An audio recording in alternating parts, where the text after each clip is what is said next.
Rabbi Shmuley gets seriously pressed by Piers Morgan and Cenk Uygur in a tense debate over Israel, Gaza, and civilian casualties. The exchange quickly spirals into a heated clash over war, history, and accountability. Watch closely because this gets intense.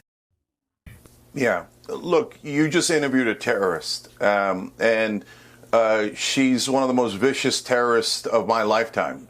These settlers are lunatic religious fundamentalists that believe in murdering Palestinians for God. It's an absurd interpretation of any religious document. The overwhelming majority of Jews, by the way, do not agree with them. They don't think that you have to murder Palestinians for God. And so when you asked her that last question, it was actually very interesting what her answer was. You said, do you mind 20,000 children being killed? And she said, as long as they're teaching their children to hate Jews, she seemed to be justifying that we have to kill their children. So think about the absurd logic of that. Since they teach them to hate us, we murdered their children. Gee, I wonder why they hate you.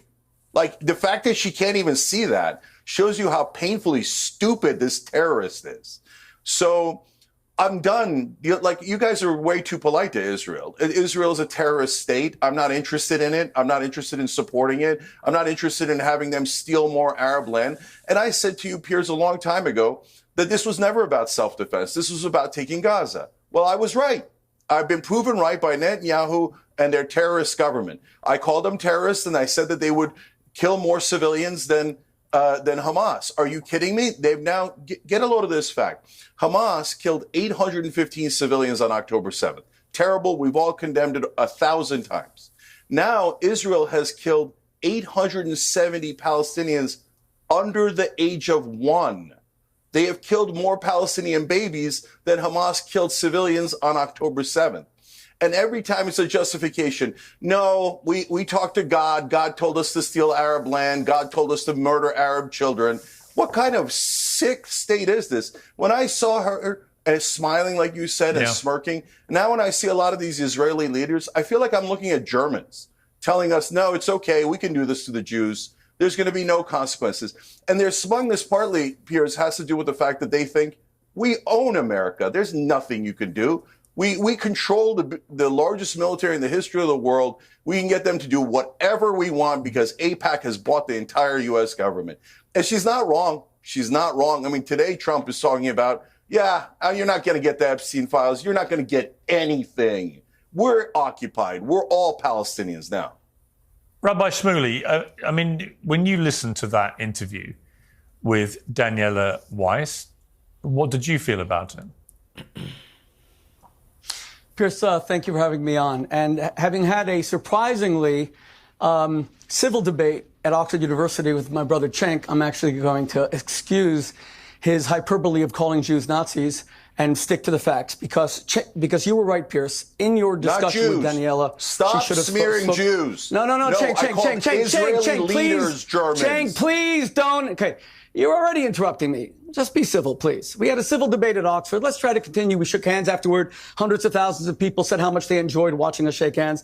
Let's be human a little bit. I'm going to do what you said, Piers, and stick to the facts. Number one, Cenk just said that Israel killed so many more civilians that were killed on October 7th. 45,000 Britons died in the Battle of Britain when the Luftwaffe and Hermann Goering, bombed London, Northampton to smithereens. But Churchill killed 700,000 German children. He killed 3 million German civilians. That was terrible. But here's my question to you, Piers. Outside of Parliament is a giant statue of Churchill as the greatest statesman in the history of Britain. Was Churchill a war criminal, yes or no? No, Churchill wasn't a war criminal. In fact, Matthew, I saw you shaking your head. Okay. He wasn't. Okay. You said facts. You said facts.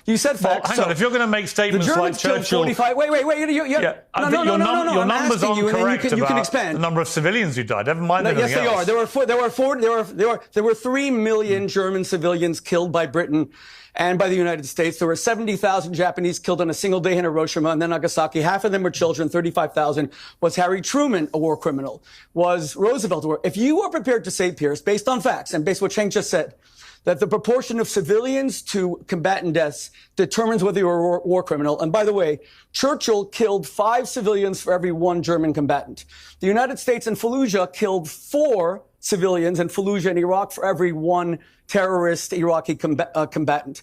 So was George W. Bush a war criminal? Was Tony Blair a criminal? If you're prepared to at least be consistent and say that, yes, well, yeah, I think Bush and Blair were war criminals. 3 million. Was Churchill... Okay, do you think that Winston Churchill was a war criminal? It's a yes or no question. No. The same way you put it to Danielle, yes or no? Churchill, well, let me let... So Churchill can kill 3 million All right, you've Germans, asked a question. Okay? You've asked a question. Matthew. I think it's a completely coherent and fair question.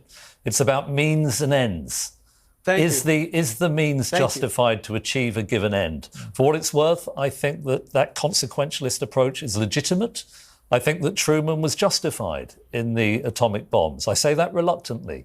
But I think there would have been many more deaths had the Second World War not been brought to an end in that way. I know some people will disagree with that position. However, okay, so you're one of the most fair if I may just finish, wait a second. So you're one of the most fair person that I've ever spoken to about on this show. All I'm saying is, let's be clear. Piers, God weeps for every Palestinian child, the 20,000 children. I don't know if it's 20,000, but even if it is, that's weeps for every one. One was too many. But every Arab child is the equal of a Jewish child. But whose responsibility is it? Who builds? I live in a community here in New York, New Jersey. There is no army base near me. Why are the Hamas headquarters in nurseries? Why does Hamas use these children to die so that you will then point the finger? Now, even Hitler did not do that. The German military headquarters were not built in kindergartens. And let me say one final thing, Piers, if I may. Piers, you know what struck me about your interview with Daniela Weiss? You did not once ask her, what do the people of Gaza want? I don't care what Piers Morgan wants. I don't care what Daniela Weiss wants. I don't care what Cenk Uygur wants. I don't care what Rabbi Shmuley wants. To leave. The people of Gaza don't speak for them in the same way I won't. They have not had a vote since 2005 when Hamas took the leaders of the PLO, the Palestinian Authority, Mahmoud Abbas, and threw their opponents off the roofs and killed them. Then Hamas abolished all elections. Now, I want the people of Gaza to vote. Do you want to remain in that tiny hovel where you don't have a backyard, where any money that's given to Hamas, if it's rebuilt, will be, again, it'll go to tunnels? Remember that the Hamas got triple the Marshall aid per capita per Palestinian, and they didn't build one bomb shelter, they didn't build one school, they didn't build one university, they just built tunnels and rockets. Ask the people of so Piers, let me ask you, why did you ask may I say to the rabbi, forgive me for persisting here, decide where they want to live. But the rabbi did say, I think legitimately, that he had been interrupted and he didn't like it. I was halfway through the point that I was making, if I may say so, when you jumped in. I said that I thought Truman was justified in ending the Pacific War.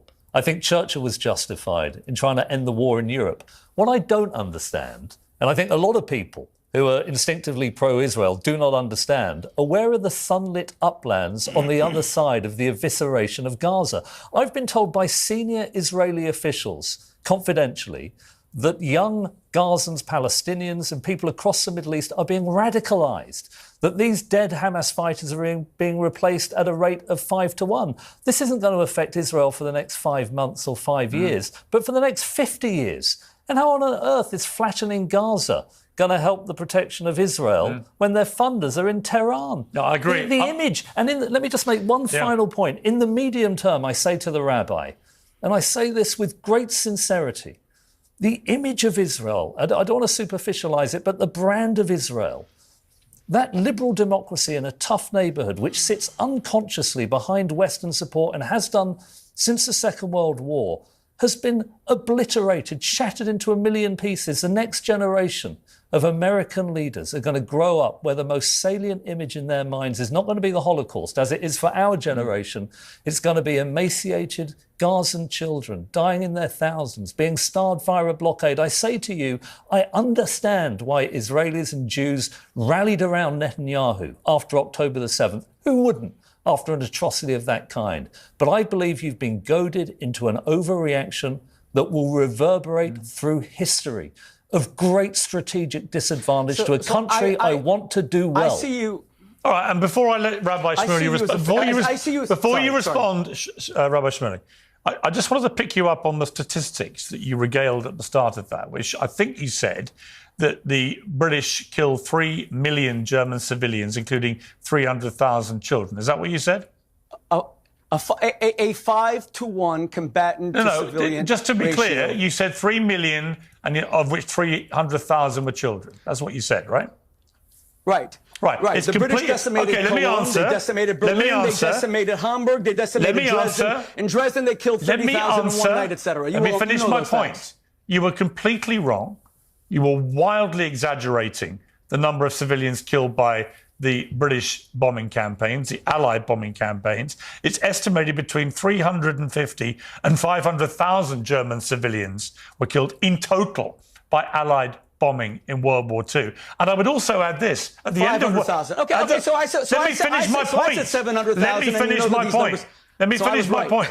So it was a sixth of what you said, in fact. But the wider point is we brought in the Geneva Convention at the end of World War II specifically to address the issues of mass civilian casualties in World War II. The UK signed up to that. Most countries of the world signed up to Geneva. Israel is a signatory to the Geneva Convention, and yet it breaches regularly the Geneva Convention, including, many believe, what they're now doing as a government in Gaza. So you saw that exchange for yourself. Rabbi Shmuley was pressed on what Israel is doing in Gaza, but instead of directly addressing the questions, he shifted toward historical comparisons and examples from previous wars. And this is where Piers Morgan really pushed back. Rabbi Shmuley brought up World War II to argue that civilian casualties have happened in other conflicts, seemingly suggesting that Israel should be judged through the same lens. But Piers challenged the numbers being presented and pointed out that the historical figures being used were significantly exaggerated. And that matters because if you're going to build an argument around historical statistics, those statistics have to be accurate. But there's an even bigger issue here. The suffering of civilians in Gaza cannot simply be dismissed by pointing to what happened in previous wars. You can condemn Hamas, you can acknowledge October 7th, and still question the actions of the Israeli government. Those positions aren't contradictory, and that's why this exchange was so important. Because when powerful claims are made on television, they should be challenged, especially when we're talking about civilians and the rules of war. Whether you agree with Piers or not, he wasn't simply willing to let those claims go unchallenged. And in a debate this serious, that kind of scrutiny matters.